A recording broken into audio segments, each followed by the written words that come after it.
Hello everyone, and today I will be making a video about how I would survive analog horrors and if I could even survive them.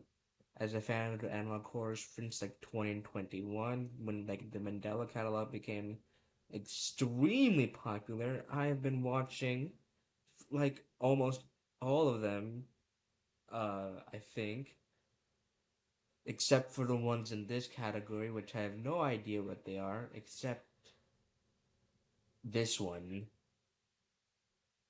No, actually, I have no idea because it's just Sonic EXE, right? Sonic EXE has evolved so much that it's becoming analog horror now.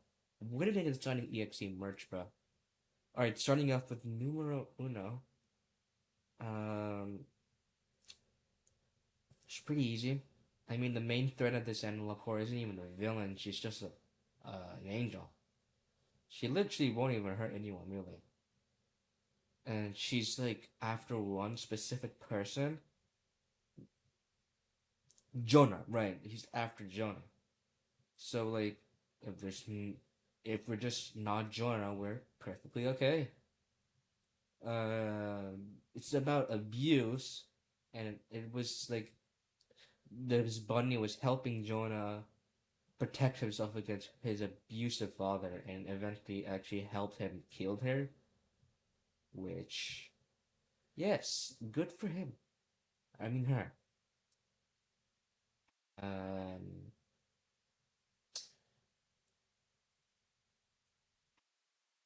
I don't really think I could survive this one, to be honest.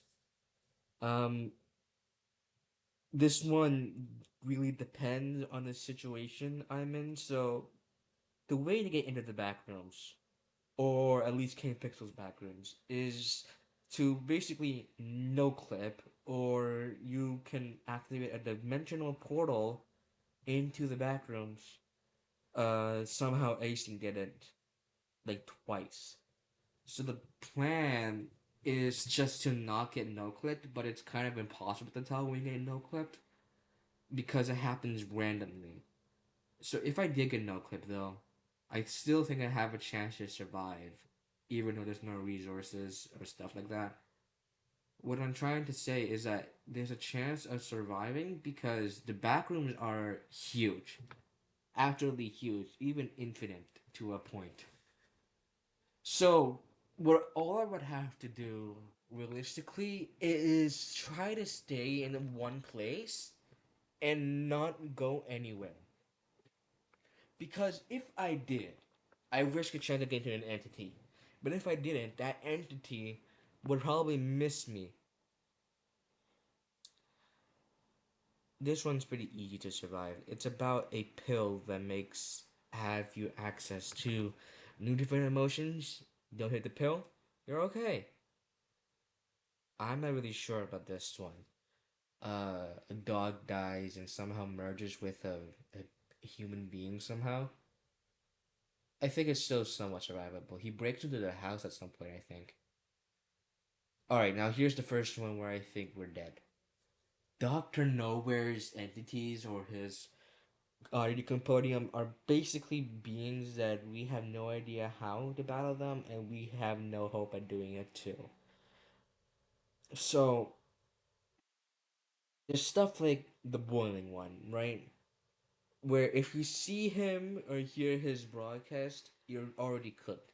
But then there's stuff like the locust, which are strong beings that can infiltrate you via technological uh, technological stuff. And if you even get close to something like an obliques, you basically get all your organs taken out for the power of limitless knowledge. And there's also a whole lot of stuff. The one that's scaring me the most are like the mattress beds, because they can consistently replace your entire mattress, and you wouldn't know until you're basically having your stomach beaten out by one of these creatures, and you basically just die on the spot. No screaming, no nothing. You're gone.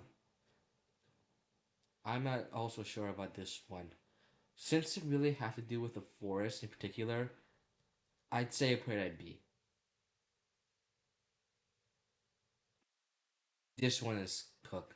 This one's my favorite one out of the bunch. It's the one I watched like the entire most of the time I'm in the Discord too. But this one, I have to say, if I even tried surviving this one, I'd be hopeless. First of all, I have no way of fighting a planet-sized organism that can infect other planets with a transmissional beam. Furthermore, uh, it can send its own entities after living beings on a planet. I don't think I could defeat a wood crawler, bro. Wood crawlers are fast, they're strong, and they're basically impossible to see in like the dark. And gardeners are massive. I think they're taller than entire skyscrapers. Not to mention, if I contract deep root disease, I'm a corpse. I'm simply a corpse, and I won't even have any way of surviving in nature's mockery. If I touch it once, I'm fusing with it, and I'm never getting out. This one is D. It is bad. I am dead. I am never going to survive, and I am cooked. This one's the exact same thing. Instead of a giant alien planet, it's now the moon. And I feel like the moon would probably know everything about humanity at this point. This one, I give it a sort of sea level survivability rate because it's kind of a enclosure story. Everything that happens in the Mandela County happens within a specific part of, I believe, the United States. And although they're expanding, so far they've only been contained inside Mandela County, right? They've only been inside Mandela County. The alternates, Satan, they're all still. That's like their main point of influence, basically. However, they are expanding. So, I would have no idea. In fact, no one have no idea when or how they would expand. So if one day they just randomly decide to go all out and like take over the entire North American continent, I would have no idea. Like this person I knew beside me had been replaced by an alternate. Furthermore, the main antagonist of this series is fucking Satan. Yep, Satan. We are not surviving Satan, bro. We are not surviving the devil. He knows everything. Alright, this one is a similar story, but it's kind of it's still a D because of the ending of season two. Um, it's contained, but it's contained within the boundaries of the entire United States.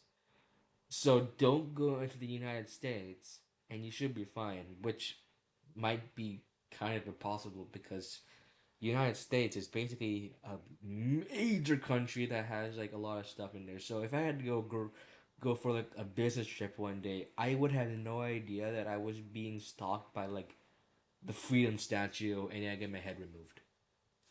Furthermore, the main antagonist of this entire series somehow blows up the entire planet despite it being concealed to the US.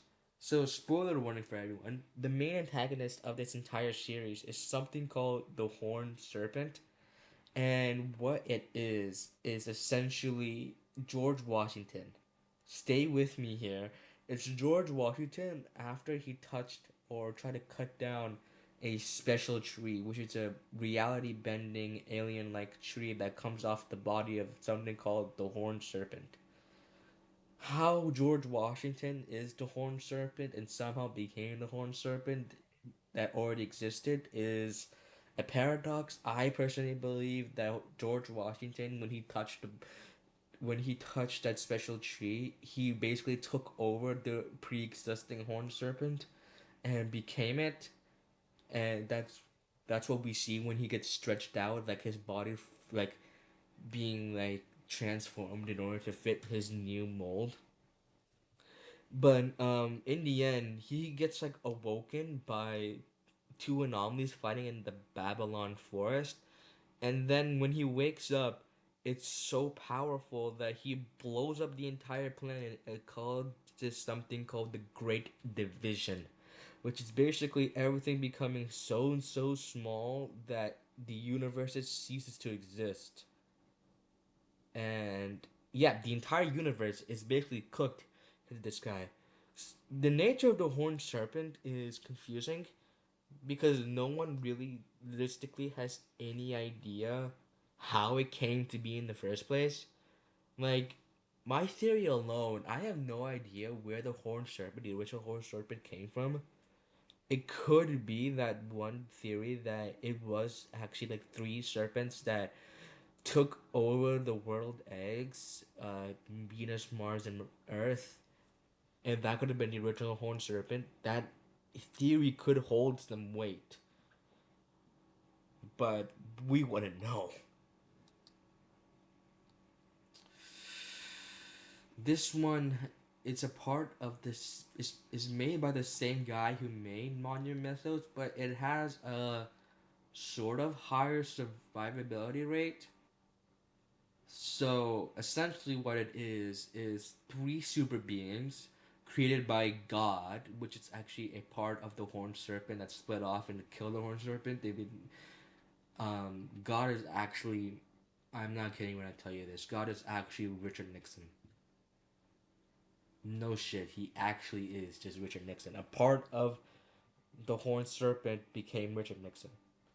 Anyways, Richard Nixon then entered a new universe and then became a being of ultimate power, created three extensions of itself, and those extensions became superhumans that could do a lot of things. Hmm.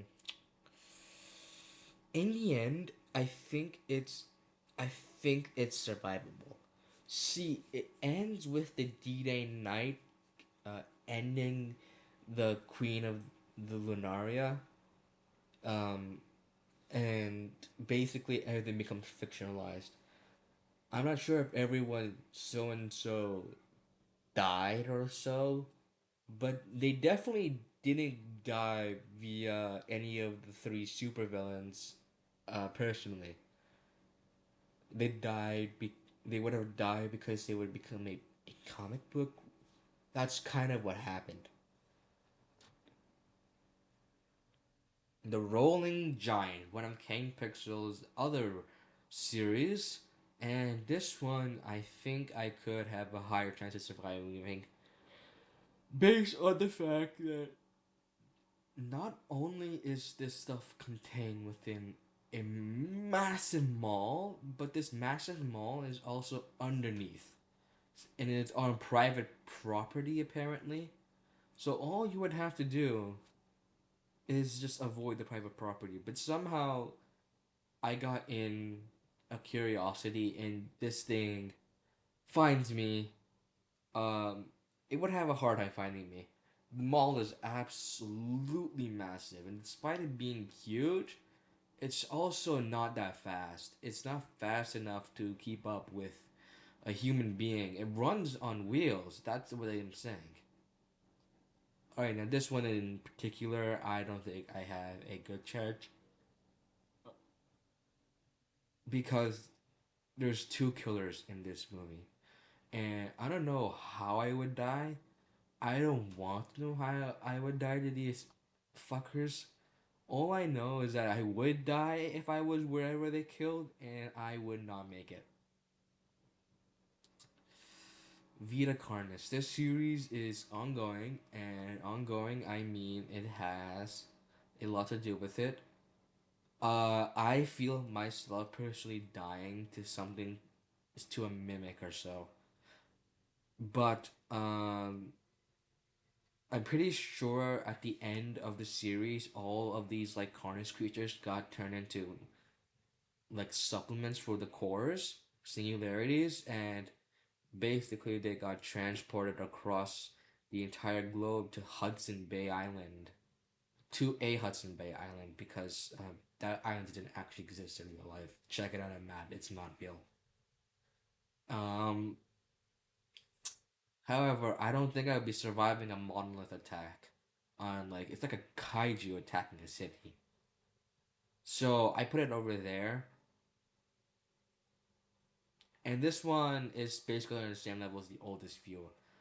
Uh, I think Bond is kind of like a territorial entity, where he like basically kills anyone who enters into like the K9 facility, and basically anyone who like had any doing with anything that happened. So like Felix Krankenstein, those type of people would like be instantly killed the second Bond sees them.